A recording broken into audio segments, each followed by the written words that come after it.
though. So as I said, what I think sometimes happens when that right foot of yours sort of kicks through and sort of skids off, I think over time it's just gone a bit further and further and further back. Now when you're a little bit close, I mean on the right hand side here now, I'm not saying for 1 second that this side here is a square stand. It's slightly closed with the feet, but that's fine. Okay, that's a position you're comfortable seeing, and therefore the club does go back a little bit. It does go back a little bit on the inside, which is okay there. So we're following the toe line. Okay, top of the backswing. A little bit across the line, which is absolutely fine. Then you come back slightly over the top, which gives you your sort of ball flight that we sort of generally see. Starts there and then just drifts down. So when you're playing your best, that's kind of the ball flight we see. When you get this far to the right with your feet, because you've got to come over the top more relative to your body, because you're aiming that far right and you want to swing this way towards target, a path that's going this way now towards target is very much across the body. Okay, so then your speed now then goes out there and just drifts off to the right. So in a left to right wind, like I say, it's just accentuating. It's sort of somewhere over here, 17th to the max, or in the trees. Or in a right to left wind, it's still going to be slicing and sort of cutting into that wind. What we want to see, as we said, if I clear all these lines here, what we'd expect to see is if you're hitting into a right to left wind, the ball fly up there and then just sort of drift and almost sort of coming back down like that, sort of cutting up into the wind. As it loses its sort of speed, it just drifts back down with the wind. And then if you're into a left to right wind, it would just start there a little bit more and end up that way. So we're not going to get like a massive banana left to right. But the more your feet are in a sort of a more parallel position, it means your arms and club now, everything's working in a little bit more sort of straighter lines towards the target. The club face now has got a chance of squaring up. When you're aiming over there and swinging over there, your club's coming down so much across your body. Now, not massively across the line. This is where sometimes when you see iron shots, you might see a divot, and my divot's actually going pretty much straight to target. Why am I slicing it so much?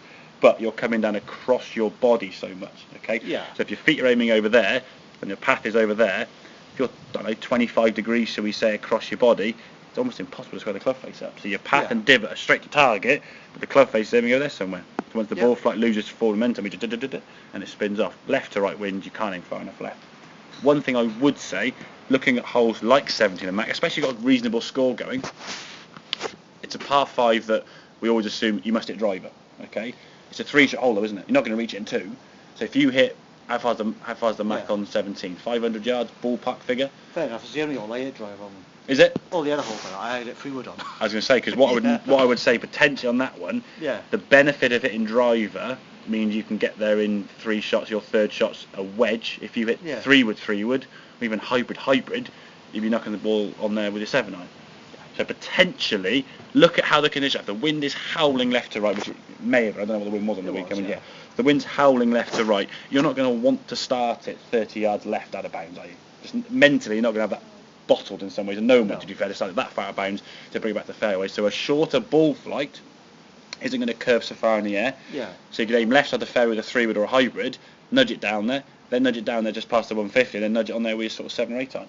So you can make it an easy hole. So if the wind is literally whiffing across this way, left to right, don't always bring out the big dog and think, okay, I'm going to smack it down there, knock it in the trees, and then hit another one, which then probably using the fairway somewhere, and then make a blob because you've had too many shots. Okay, so just look at your sort of, your score, the situation, what's the sort of conditions you're under, is it really a tough shot for you?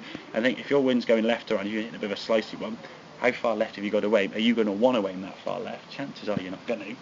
So yeah, look at the choice, and that's why I say stepping back before you choose the club and the swing you're going to make, just analyse the shot a little bit more. So you go, okay, right, what am I trying to do with this shot? How many shots am I trying to take? So you've got a game plan for every hole, not just par 5, driver, out of bounds, too late. Yeah, it's the only way I went wrong on. Yeah. Then on 18, I swing it down the middle. Yeah, well 8 would have been straight down wind, wouldn't it, you see? Straight down wind, you probably smack it down there, possible, and it's a left to right sort of facing hole for you. Yeah, I went 3-wood on that. Yeah, but you could whack it down towards sort of the, in some ways, aim towards the button first tee. Even with a 3-wood or drive, you're not going to get that far down the tree. You're not going to have a bounds left, and you've got all the whole world right. So, and because you can come through any time a hole. You think about the 2 holes. 17 on the mat kind of does that, doesn't it? Yeah. And 17 and 18 on the button kind of does that. So if your ball flight, if you sort of go yellow line, if your ball flight is kind of that way, that doesn't suit the red line very well. No. So to get the ball on the red line, you're then going to aim it so far over here. Well, if there's out of bounds over there, do you want to aim it that far left? Yeah. I wouldn't. No. Okay. Make sense? Yep. Good man. Right, a couple more now, mate. Let's have a look at those last 4 or 5.